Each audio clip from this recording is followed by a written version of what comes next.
দক্ষিণ ত্রিপুরার কলসি সৎসঙ্গ পাড়া শিব মন্দির থেকে উদ্ধার হলো এক যুবকের রক্তাক্ত মৃতদেহ। সোমবার সকালে স্থানীয়রা মন্দিরের ভেতরে 18 বছরের যুবক আকাশ মগের মৃতদেহ দেখতে পান। মৃতদেহটি রক্তাক্ত অবস্থায় পড়ে থাকতে দেখে সঙ্গে সঙ্গে খবর দেওয়া হয় বাইখুড়া থানায়। খবর পেয়ে ঘটনাস্থলে ছুটে যান বাইখুড়া থানার এসআই অর্জন চাকমা, এসআই মরণ বৈদ্য সহ পুলিশ কর্মীরা।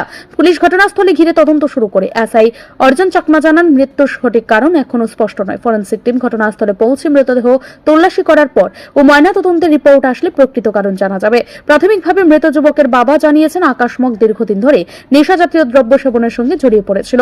পুলিশের ধারণা, নেশার প্রভাবই তার মৃত্যুর অন্যতম কারণ হতে পারে। তবে সঠিকভাবে কিভাবে মৃত্যু ঘটেছে তা এখনো নিশ্চিত নয়। ঘটনার পর পরিবার থেকে মৃত্যুর সঠিক কারণ খতিয়ে দেখার আবেদন জানানো হয়েছে। জায়গাটা হলো কলসির সৎসঙ্গ পাড়া। এটা হলো শিব মন্দির, কলসি সৎসঙ্গ পাড়ার শিব মন্দির।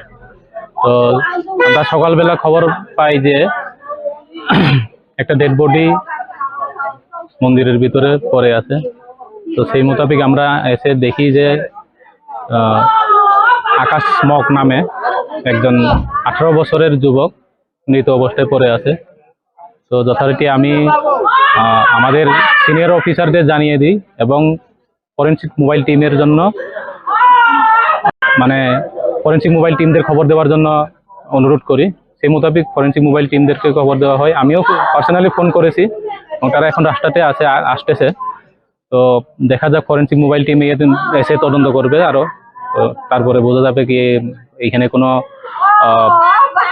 নেগেটিভ কোনো কিছু আছে কি নাই, নাকি কোনো নিহত একটা দুর্ঘটনা, নাকি এখানে কোনো খারাপ কিছু আছে, তারপরে তদন্তে বের হবে আর কি।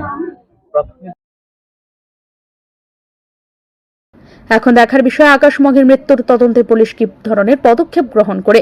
18 বছরের এক যুবকের মরদেহ উদ্ধারের ঘটনা এলাকায় নেমে এসেছে গভীর শোকের ছায়া। ব্যুরো রিপোর্ট, ঋদ্ধি নেটওয়ার্ক।